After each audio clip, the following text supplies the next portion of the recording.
Abre sua Bíblia comigo em Tiago, capítulo 4, verso 3.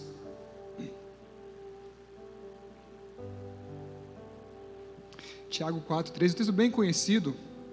Se puder colocar na NVI, Nicolas, por favor, a versão que eu vou estar usando aqui, tá?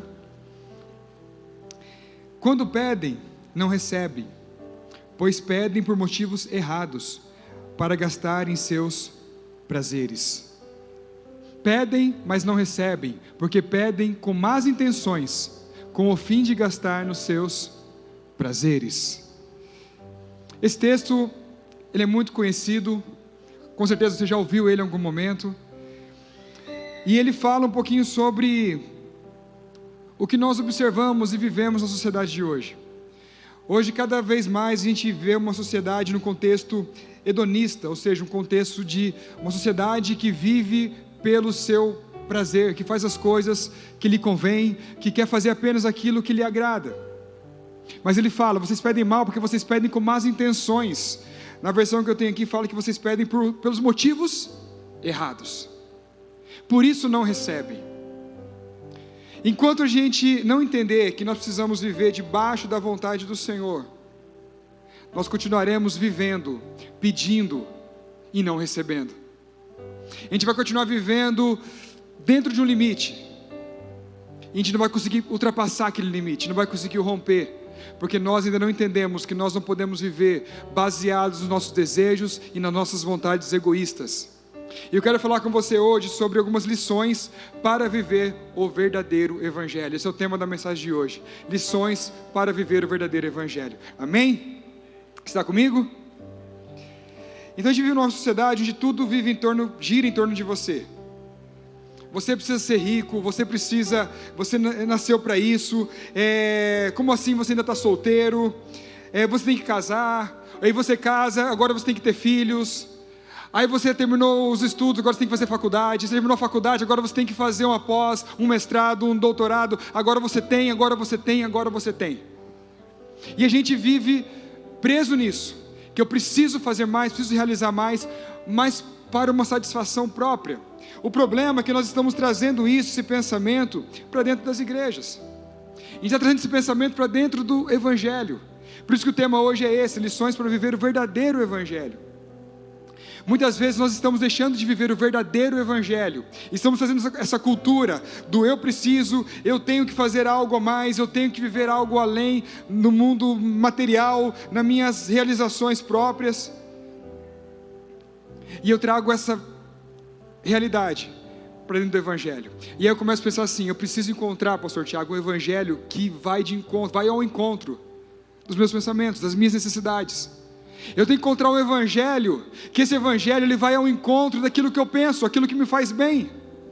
Eu tenho que encontrar um Evangelho, que esse Evangelho ele vai dar respaldo para as coisas que eu gosto de fazer, para aquilo que satisfaz a minha carne, para aquilo que satisfaz os meus desejos. Eu quero encontrar o Evangelho, que eu venho para a igreja, sento na cadeira, e esse Evangelho é pregado, e aquilo massageia o meu ego. E eu saio daqui não transformado e não confrontado, mas eu saio daqui de ego cheio. E o Evangelho que alimenta os meus desejos carnais. E isso é um grande perigo. Evangelho é vida cristã, é viver para servir, para abençoar, para amar e salvar as pessoas. O Evangelho não é sobre mim mesmo. O Evangelho é sobre Cristo, sobre aquilo que Ele fez. E quando eu entendo o que Ele fez, eu entendo que eu tenho que me doar. E aquilo que Deus fez em mim, Ele tem que fazer através de mim. O Evangelho na minha vida passa a ser Evangelho, eu posso viver esse Evangelho quando esse Evangelho começa a impactar as pessoas que me cercam, que me rodeiam. Enquanto a sua vida não impactar a vida daqueles que estão perto de você, você não está vivendo o Evangelho. Amém? Abre sua Bíblia comigo em Romanos, capítulo 1, verso 16.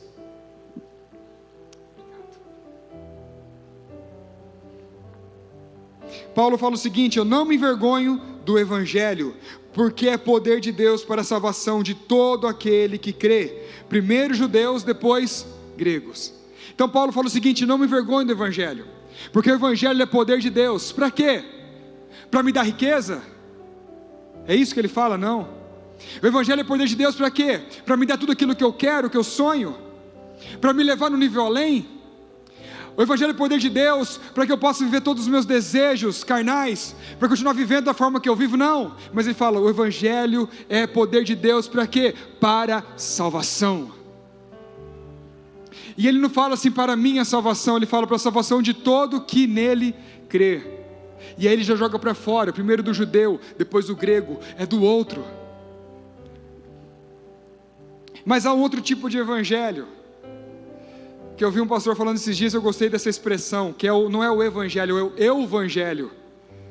Fala assim comigo, eu não posso viver um eu-evangelho. O que é o evangelho? O eu-evangelho é viver uma vida cristã centrada em si mesmo. Quando pensamos só no que Deus pode fazer por nós, quando nossas orações só contêm pedidos individuais, quando não nos preocupamos com as pessoas e só pensamos em nosso sucesso. Quanto mais queremos ter Deus como amigo, não queremos ter Deus como amigo, mas como um gênio da lâmpada. Já viu pessoas assim? Que só buscam a Deus quando precisam de algo do Senhor? Deus, Ele não é alguém que você busca Ele para ter intimidade com Ele. Deus não é alguém que você busca Ele para você aprender mais sobre aquilo que Ele quer e você viver debaixo do propósito que Ele tem para a sua vida. Mas Ele passa a ser alguém que eu busco Ele quando eu tenho algum problema. Eu vou lá e esfrego minha lâmpada, deixo minha Bíblia aberta lá no Salmo 91, lá na estante.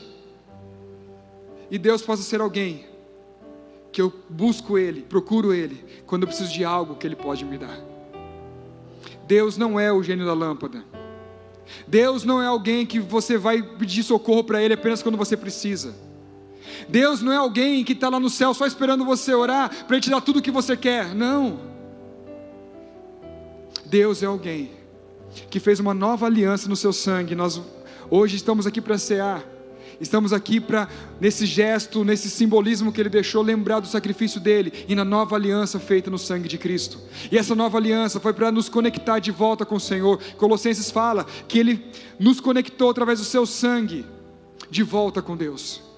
Nós estávamos perdidos, todos nós, a palavra fala que nós estávamos perdidos em nossos delitos e pecados.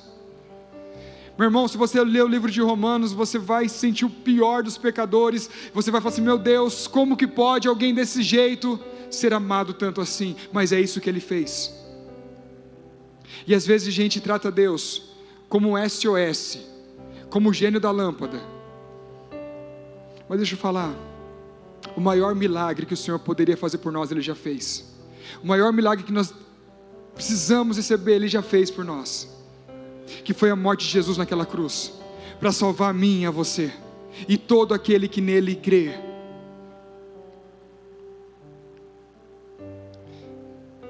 Não vivo o Evangelho, mas vivo o verdadeiro Evangelho de Cristo. Será que nós não estamos mais investindo tempo em conhecer a Deus e só estamos pedindo coisas para Ele? Pense nas suas orações, no seu tempo com Deus. Você passa mais tempo pedindo coisas para Deus, ou você passa mais tempo investindo o seu tempo em estreitar o seu relacionamento com Ele? Cristo morreu por mim e por você, para que nós vivêssemos a sua vida. Como Paulo disse, não sou mais eu quem vivo, mas Cristo vive em mim. Que palavras profundas e poderosas. Eu espero um dia poder olhar para a minha vida e dizer, Senhor, não sou mais eu quem vivo, mas Cristo vive em mim. Que essa verdade seja verdade na minha vida e na sua vida, que Cristo viva através de nós. Foi para isso que você foi salvo, você foi chamado, para você viver a vida de Cristo através de você. O tempo que a gente passa aqui, meu irmão, é passageiro, é um sopro. Talvez você viva aí 80, 90, se muito 100 anos. E aí? Tem algo chamado eternidade. Hoje o Isaac estava perguntando para a gente, né, lá em casa, pai, mãe, quando que Deus passou a existir? Quantos anos Deus tem? Ele perguntou. Quando Deus passou a existir? Quem criou Deus? São perguntas que a gente, em algum momento da vida a gente se faz. E a gente começou a explicar para ele, filho, Deus não tem começo e não tem fim, Ele é eterno. Mas nossa mentalidade humana é tão pequena e tão limitada, que a gente está preso no tempo, no espaço. A gente acha que nós queremos um Deus que também está preso no tempo e no espaço. Não. Deus, Ele é infinito. Ele não foi criado, Ele é. Ele não passou a existir. Ele é. Talvez quando a gente chegar lá na glória a gente vai entender isso, porque a gente vai estar livre desse corpo humano, carnal, e desse tempo que nós vivemos. A gente vai talvez começar a entender a eternidade.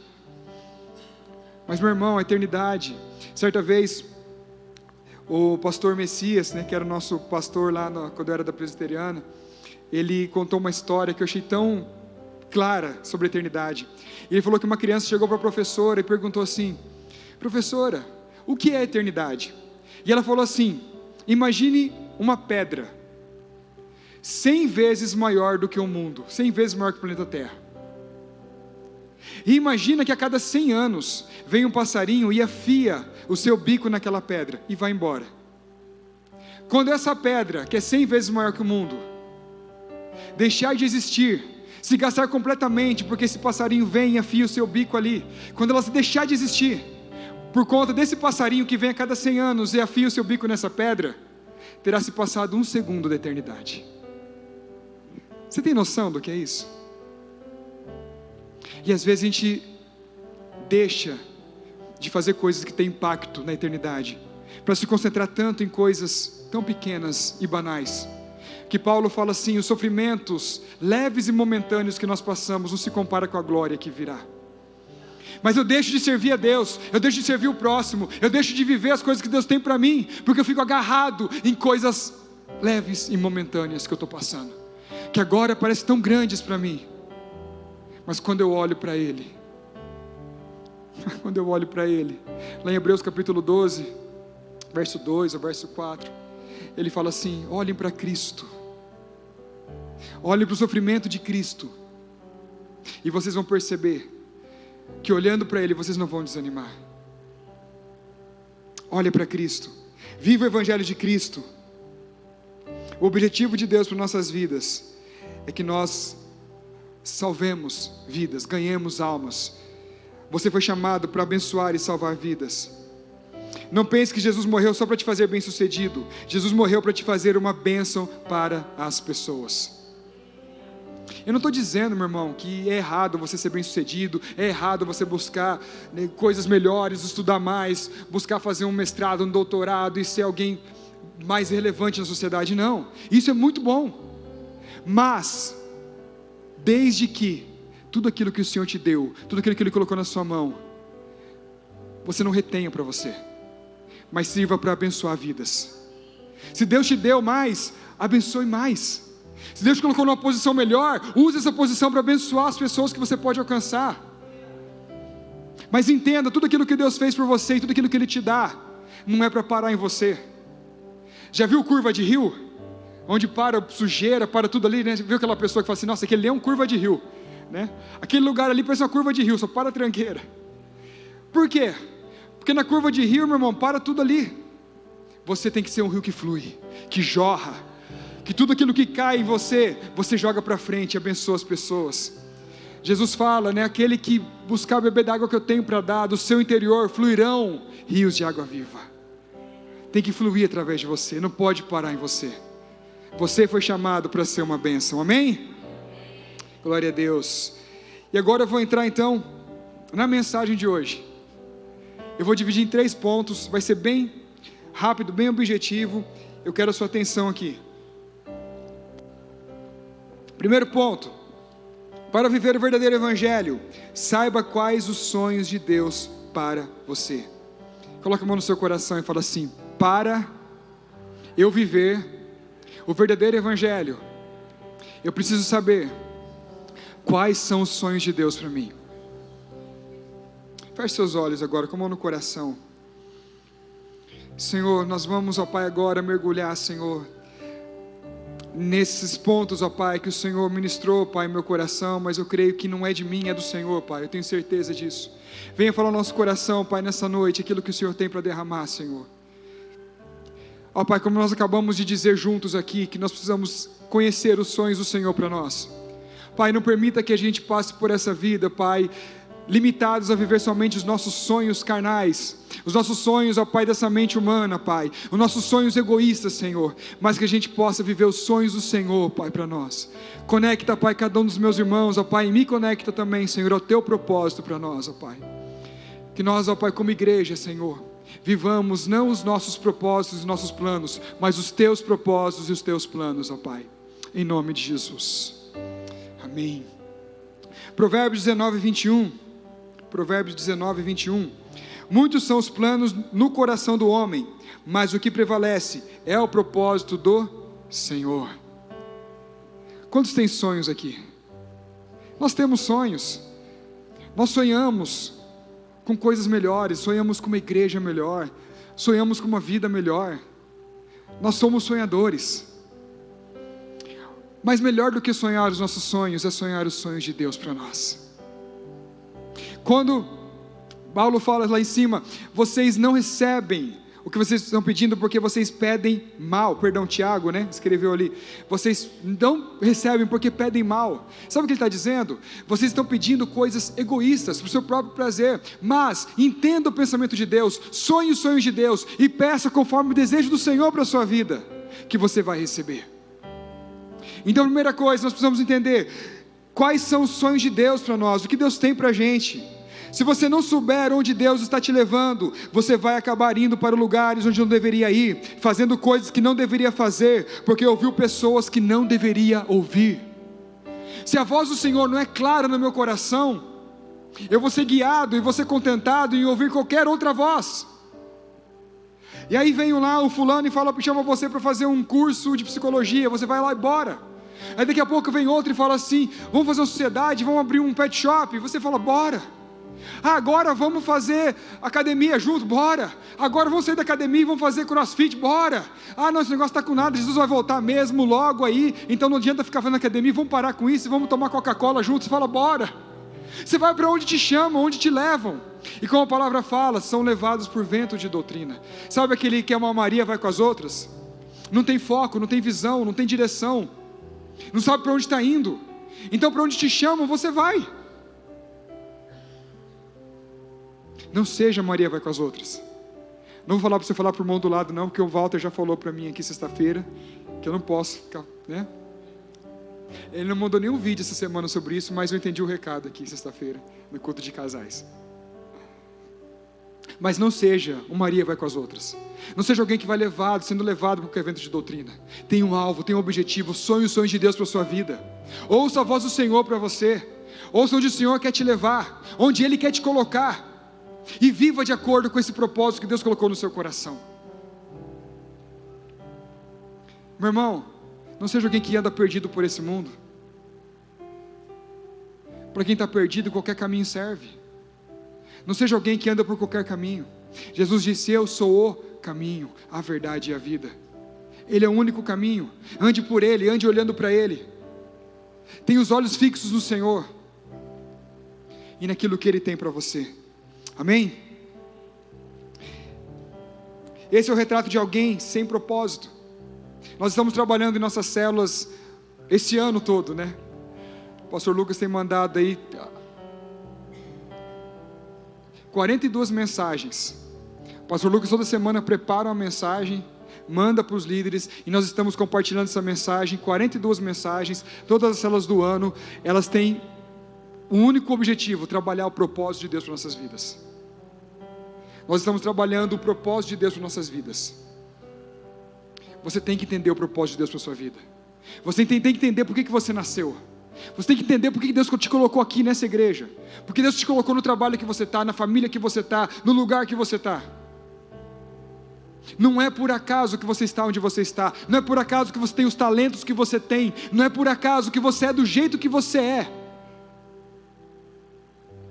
Deus tem um propósito para você. Enquanto você estiver vivendo sem entender o que Deus tem para você, sem buscar em Deus o que Ele tem para você, você vai ser alguém que vive sem propósito, sem saber para onde está indo. Ou você é alguém que se move pelo propósito, ou é alguém que se move por propostas. Ou você é alguém que se move pelos propósitos do Senhor, pelo propósito dEle para a sua vida, ou você é alguém que se move por propostas. Você vai para onde paga mais, você vai onde te agrada mais, você vai onde é mais bonito, mas você não vai para onde o Senhor quer que você vá, porque você não se move por propósito, você se move por propostas. Judas recebeu uma proposta que para ele foi muito tentadora, e ele vendeu o Senhor Jesus por algumas moedas de prata. Quantas vezes nós vendemos Jesus hoje por algumas moedas? Quantas vezes nós trocamos Jesus por algumas propostas? Quantas vezes nós trocamos o tempo com Ele por um tempo mais agradável, momentaneamente? Quantas vezes nós trocamos Jesus para viver aquele pecado que agrada a nossa carne? Para fazer aquilo que você sabe que não é certo aos olhos de Deus, mas você continua fazendo porque é gostoso. Viva por propósitos e não por propostas. Você está comigo, amém? Se você sabe quem é, sabe para que Deus te chamou, sabe para onde está indo, você não anda perdido. Dentro de você tem uma bússola chamada Espírito Santo. Ouça a voz do Espírito Santo, seja guiado por Ele. Alguém que é cheio do Espírito Santo pode ser guiado até para o deserto, como Jesus foi, e lá ser tentado por Satanás, mas lá no deserto ele sai vitorioso e vencedor.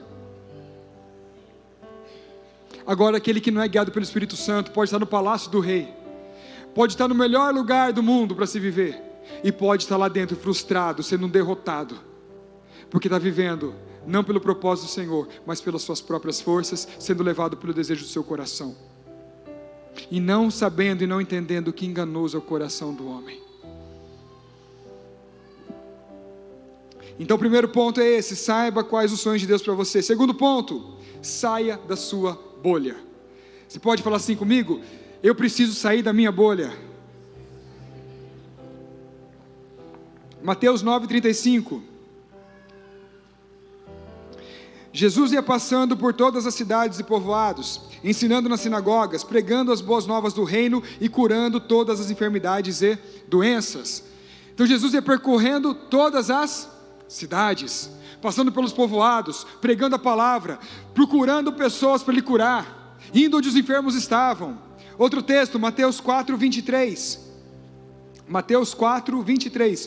Jesus foi por toda a Galileia, ensinando nas sinagogas deles, preparando as boas novas do reino e curando todas as enfermidades e doenças no meio do povo. Aqui mais uma vez a gente vê então Jesus percorrendo, indo, fazendo a obra, caminhando, indo em meio ao povo, indo onde estavam os doentes, curando, operando maravilhas e sinais, pregando o evangelho, fazendo a obra que o Pai designou para ele.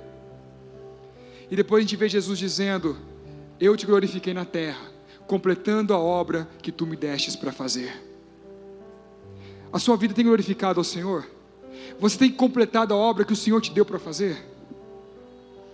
Ah, pastor, mas eu tenho pedido para o Senhor um dom, um talento especial, uma situação melhor, uma condição melhor. Deixa eu entregar uma palavra para você nessa noite: seja fiel no pouco, e sobre muito o Senhor te colocará. Às vezes eu fico pensando: ah, Senhor, quando o Senhor me colocar em tal lugar, quando o Senhor me der a oportunidade de pregar lá na igreja, quando o Senhor me der aquela promoção no trabalho, quando o Senhor me der uma condição financeira melhor, aí eu faço, aí eu vou realizar, aí eu vou fazer aquilo que o Senhor quer que eu faça. Não, meu irmão, seja fiel no pouco. Pega aquilo que Ele já te deu e seja fiel com aquilo que Ele já te deu. O Senhor não vai te dar mais nada nas suas mãos se Ele não vê resultado naquilo que Ele já te entregou. Você está aqui com vida, respirando, tem recebido palavras, mensagens, tem a Bíblia na sua mão. Você tem muita coisa para entregar. E talvez você não tenha percebido isso ainda. Saia da sua bolha.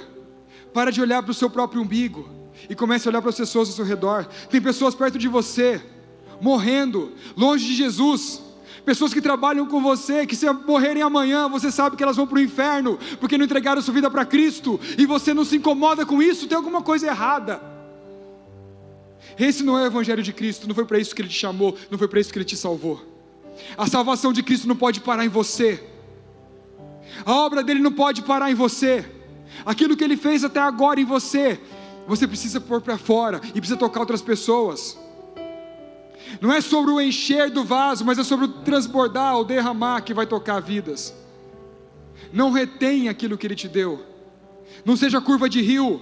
Não retenha, mas deixa fluir. Deixa tocar quem está perto de você.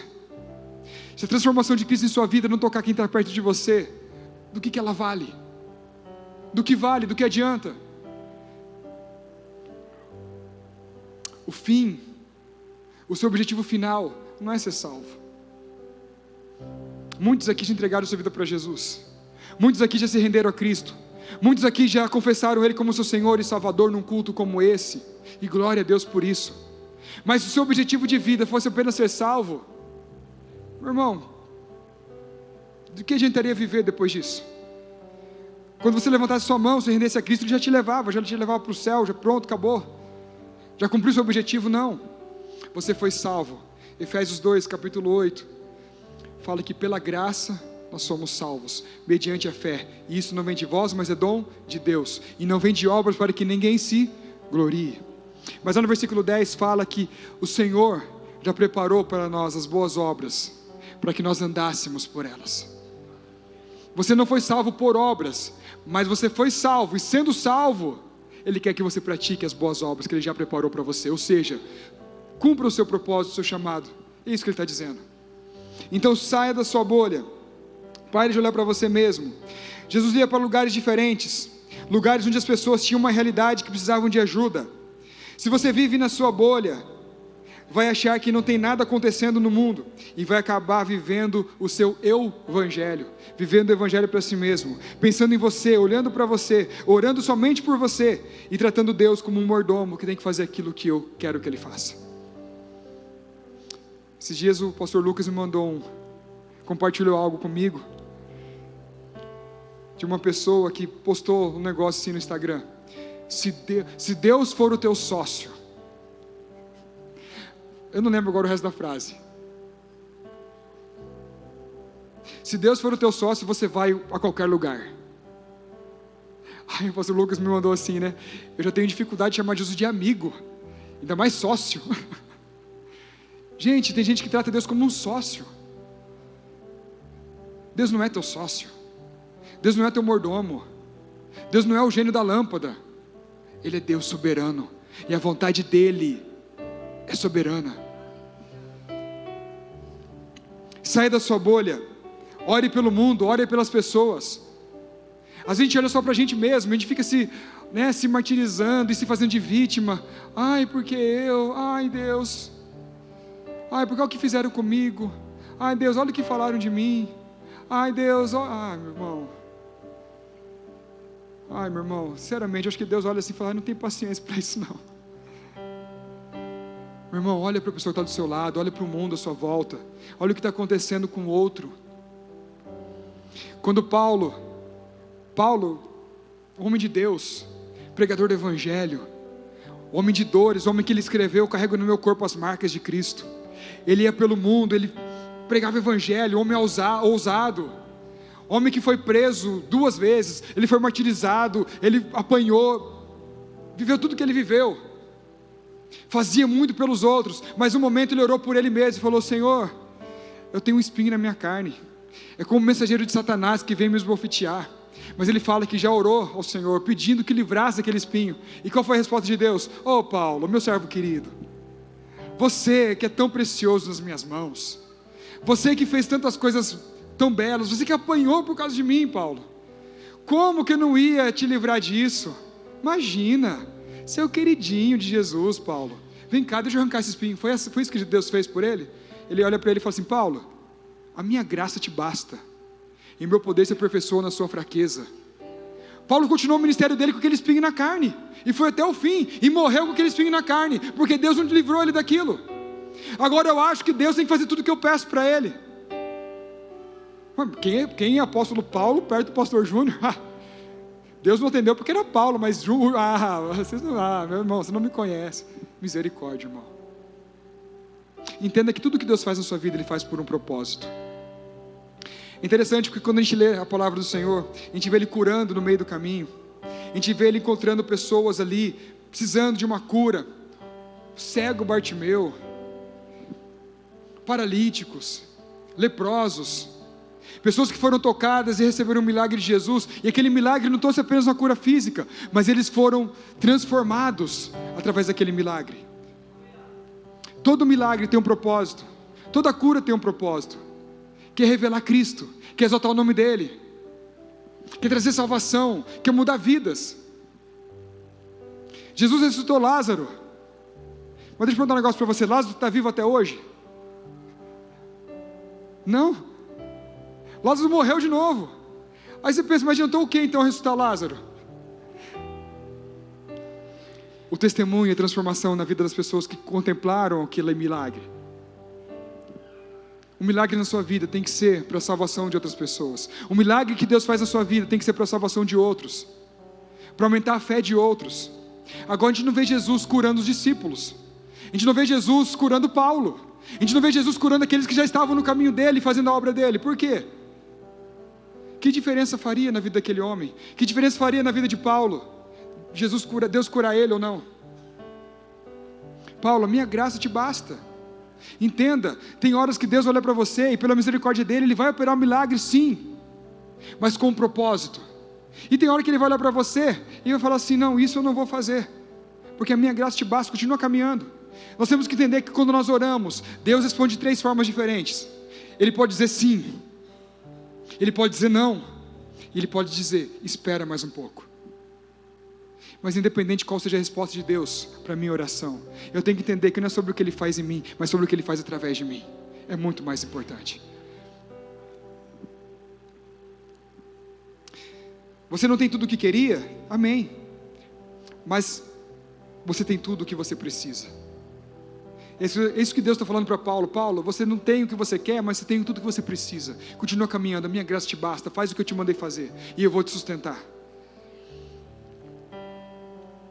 Às vezes na sua casa todos são cristãos, então por que eu vou evangelizar? Às vezes na sua casa todos têm condição, então por que eu vou ser generoso com o outro? Às vezes na minha casa todo mundo já tem saúde, então por que eu vou orar por cura? Não é o pensamento egoísta, não é o evangelho, mas é o evangelho de Cristo. É tocar vidas, alcançar pessoas, olhar para fora. Saia da sua bolha, tem pessoas precisando da sua oração, precisando do Deus que você conhece. Não seja um crente consumidor que vem na igreja, recebe uma palavra, recebe uma oração, sai daqui domingo cheio, parece um balão assim. Não é sobre quanto você é cheio, mas é quanto sobre você se esvazia. Sai daqui cheio sim, mas chega segunda-feira, lá no seu trabalho, encontra aquela pessoa que você não gosta muito dela, encontra aquela pessoa que não conhece Jesus, encontra aquela pessoa lá, e se esvazia diante dela. Derrama tudo que você tem para derramar. Deixe o Espírito Santo de Deus tocar aquela vida. Seja alguém que é um ponto de encontro de Deus com as pessoas. Seja alguém que manifesta o reino de Deus onde você passar. Foi para isso que Deus te chamou. Amém? Então, primeiro ponto, saiba quais são os sonhos de Deus para você. Segundo, saia da sua bolha. E terceiro e último ponto, viva a palavra de forma integral. 2 Timóteo 4, versos 3 e 4.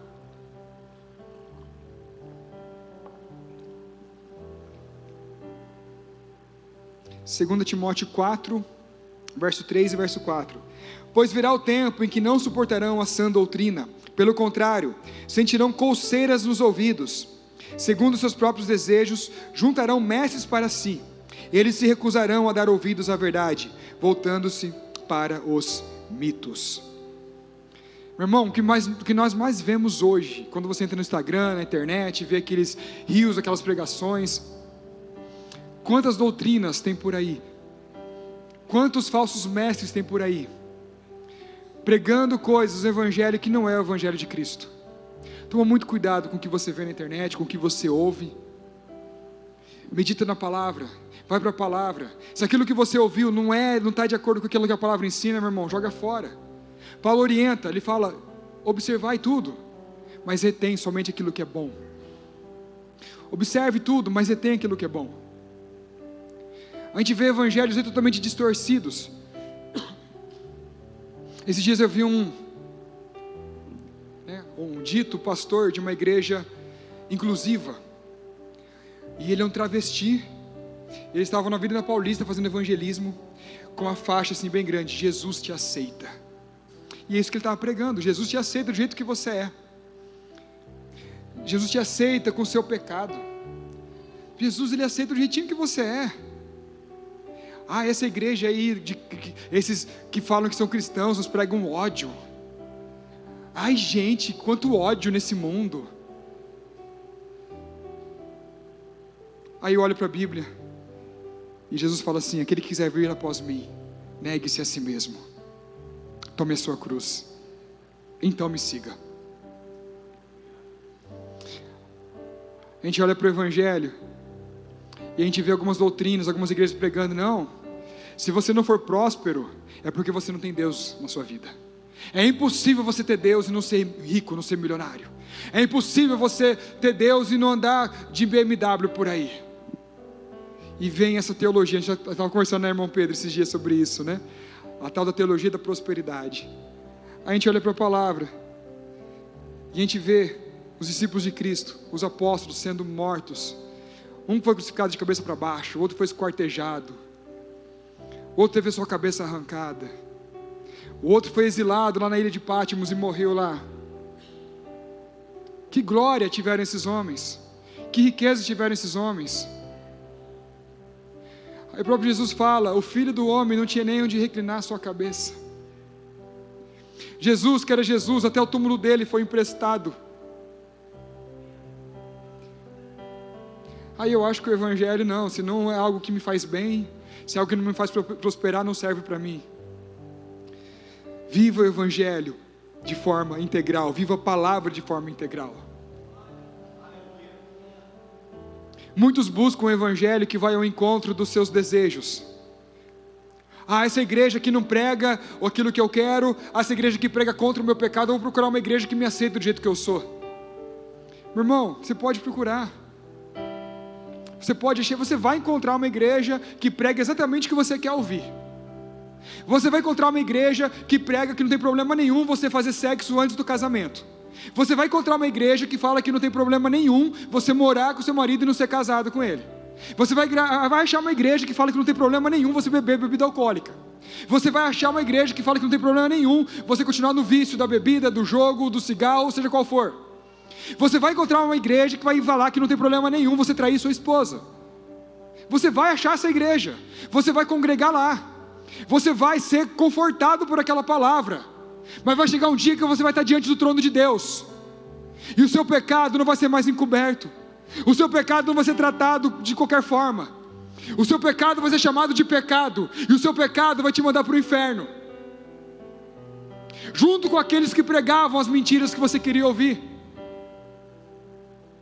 Se você chegar nessa igreja aqui um dia, meu irmão, e for pregado alguma coisa aqui em cima, que for contrária a essa palavra, se algum dia você chegar nessa igreja, e encontrar a mim, o pastor Jurandir, o pastor Tiago, o pastor Lucas, a pastora Silvana, o pastor Walter, qualquer pastor, qualquer um que pregar aqui em cima, e falar algo, que quer apenas agradar os teus ouvidos, mas não for o verdadeiro evangelho, meu irmão, não entra mais nessa porta, vai embora.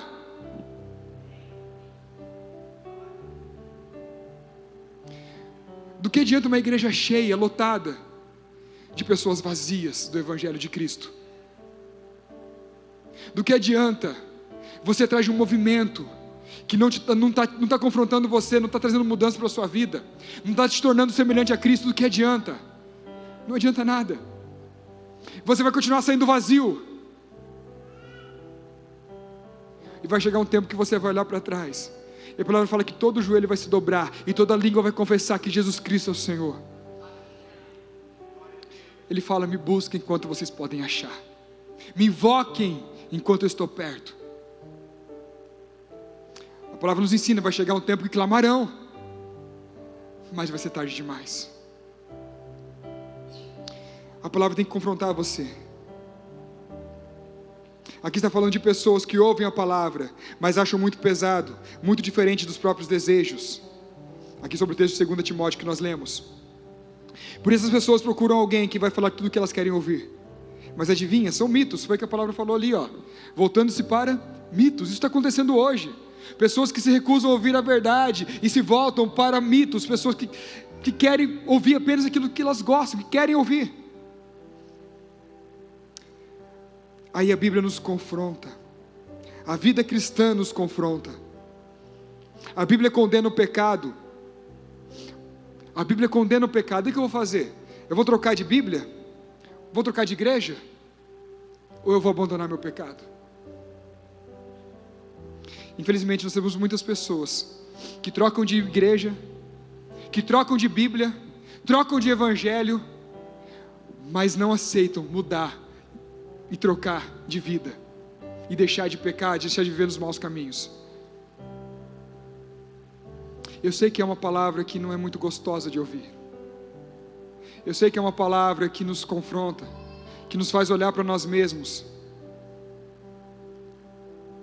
E eu não estou aqui, meu irmão, falando para você, eu estou aqui repassando a mensagem de Cristo, que Ele fala para mim também. Ou você acha que eu não peco? Ou você acha que quando eu falo essas palavras, minha mente também não está aqui, Senhor, eu tenho coisas na minha vida que eu preciso mudar. Eu tenho coisas na minha vida que eu preciso fazer diferente, Senhor. E eu sei que você tem também. Mas viva o Evangelho, viva a palavra de forma integral. Não escolha apenas aquilo que te agrada, mas viva tudo que o Senhor te ensinou e deixou para você. Não largue Jesus, largue o pecado. Não largue a igreja, largue as más influências. Essa igreja não está aqui para falar tudo o que você quer ouvir. Ela está aqui para falar o que você precisa ouvir, se quiser viver uma vida sendo discípulo de Jesus. Eu gosto muito de um texto onde Jesus está caminhando, e a palavra fala que tem uma multidão atrás dele. Eu já falei sobre isso aqui. E fala que Jesus olhou para a multidão, e ele começa a falar assim: aquele que quiser ser meu discípulo, mas amar mais o seu pai ou sua mãe do que a mim, não é digno de mim. Aquele que quiser ser meu discípulo, mas amar mais a si mesmo do que a mim, não é digno de mim. Aquele que quiser ser discípulo de Cristo, ele fala: negue-se a si mesmo, negue as suas vontades, os seus desejos, largue o seu pecado, negue o seu desejo carnal, se humilhe, negue a sua razão, negue o que precisa ser negado, tome a sua cruz e me segue. Aí sim você pode ser meu discípulo. Eu acho muito interessante que tinha uma multidão seguindo ele, e ele fala: mas quem quiser ser discípulo, sabe o que isso nos ensina? Estar no meio da multidão, seguir Jesus no meio da multidão, não significa ser discípulo dele. Você pode estar na igreja, pode estar seguindo Jesus, pode estar seguindo a multidão, mas isso não quer dizer que você é discípulo de Cristo. O discípulo nega a si mesmo, o discípulo faz a vontade do mestre, o discípulo não faz aquilo que ele quer, mas faz o que o mestre ordena. Olha para o seu coração, olha para a sua vida e você responda para você mesmo essa pergunta: eu estou sendo o seguidor ou eu estou sendo discípulo? E aí é quando os discípulos olham para Jesus e falam: mestre, muitos estão indo embora. Quando ele fala isso, aquela multidão que seguia, muitos começaram a ir embora. Por que eles foram embora? Porque eles falavam: que palavras duras são essas? Não é isso que a gente quer ouvir. Não é por isso que a gente está seguindo Jesus. A gente está seguindo Ele pelos milagres, a gente está seguindo Ele pelas palavras de amor. Mas cadê o amor? Que palavras duras são essas? E os discípulos chegam para Jesus e falam: Jesus, as pessoas estão indo embora, as palavras são duras demais. Como se quem quisesse dizer para ele: Jesus, fala com amor, Jesus. Jesus, deixa eu dar uma dica aqui, Jesus, as palavras são duras, as pessoas estão indo embora, muda o discurso, muda de assunto, Jesus, está complicado, o pessoal está indo embora, fala um negócio aí que agrada o pessoal voltar. Jesus, muitos estão indo embora, porque as palavras são duras. O que Jesus fala para eles? Eu acho muito massa isso. Jesus olha para eles e fala assim: e vocês, querem ir também? Podem ir. E aí Pedro, cheio do Espírito Santo, olha e fala o seguinte: para quem iremos nós, se só tu tens palavras de vida eterna? As palavras são duras, não são palavras de vida eterna. São palavras duras, não são palavras de salvação. São palavras duras, mas são palavras que te levam a viver a eternidade do lado do Senhor, e não queimando no lago de fogo. São palavras duras, mas são palavras de vida. Meu irmão, ame essa palavra. Ame as palavras duras do Senhor. Ame aquela palavra que te confronta, aquela palavra que faz você olhar para você e faz você congelar de medo e tremer e falar: Senhor, isso é para mim. Ame essas palavras, porque é essas palavras que te levam para a vida eterna. Desconfie quando você chegar num culto e a palavra só massagear o seu ego, e não fazer você pensar sobre a sua vida, e não fazer você querer mudar de vida. Amém? Viva a palavra de forma integral. Não tem como escolher as partes da palavra para viver. Eu quero as bênçãos, mas não quero arrependimento. Eu quero Jesus, mas eu não quero santidade. Não tem como. Ou você vive de forma integral, ou você não é um discípulo de Cristo, ou você não vive o evangelho dele. Não tem como eu querer só as bênçãos, mas não querer o negue-se a si mesmo. Não tem como eu querer a vida, mas não querer Cristo. Não tem como eu querer a bênção, mas não querer o abençoador. Não tem como eu querer o milagre, mas não querer Jesus. Queria chamar o pessoal do louvor aqui, a gente já vai encerrar.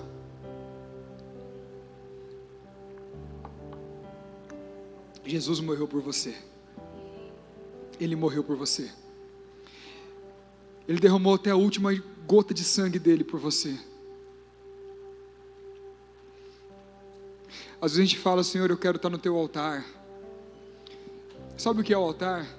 O altar é um lugar de sacrifício. O altar é um lugar de derramamento de sangue. O altar é um lugar fedido. Fede sangue de animais. Paulo fala lá em 2 Timóteo. Carta de 2 Timóteo. Estava até falando com a irmã Creuza agora há pouco sobre isso, né? Foi a última carta que Paulo escreveu. Paulo está no finalzinho da sua carreira. No finalzinho da sua vida. Ele está instruindo o jovem Timóteo sobre a vida com Cristo, sobre o pastoreio da igreja.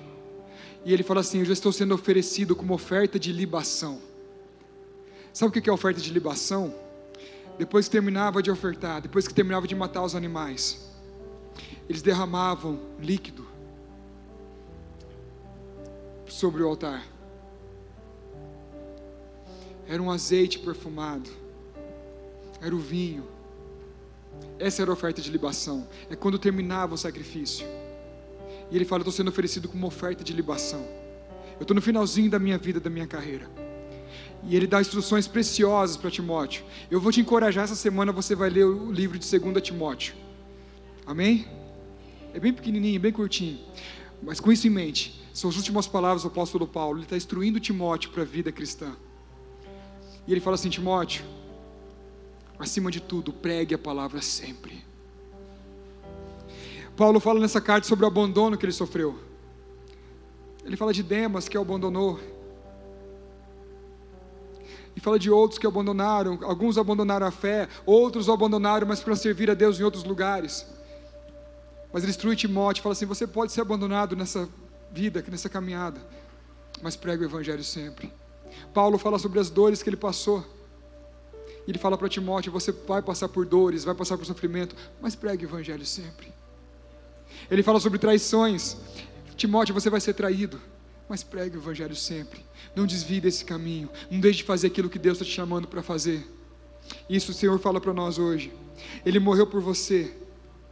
Aleluia. Ele se importa com você. Ele te ama, Ele cuida de você. Mas não esqueça que Ele também morreu por essa pessoa que está aí do seu lado. Ele também morreu por aquela pessoa que trabalha com você. Ele também morreu por aquela pessoa que te afronta todos os dias. Ele morreu por aquela pessoa que você não gosta. Meu irmão, pensa agora naquela pessoa que convive com você, que às vezes tem contato com ela, mas aquela pessoa que faz tudo para te perseguir, para te afrontar, para te atacar. Você não suporta olhar para aquela pessoa. Pensou? Agora pensa em Cristo olhando para ela. Cristo morreu por ela.